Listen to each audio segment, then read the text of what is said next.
Olamingizda qiz bormi? Bilingki Alloh sizni yaxshi ko'ribdi.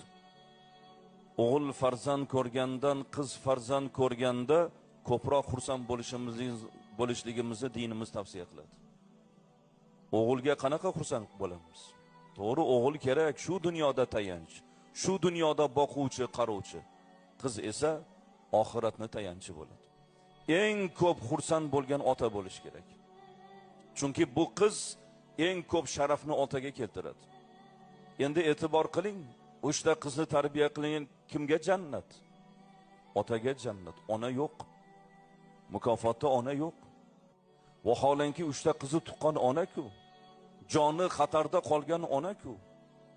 Kechasi bedor bo'lib ko'krak bergan ona-ku. Yoniga olib ro'zg'or, osh-ovqat, ish o'rgatgan ona-ku. Qiz asosan ona bilan bo'ladi-ku.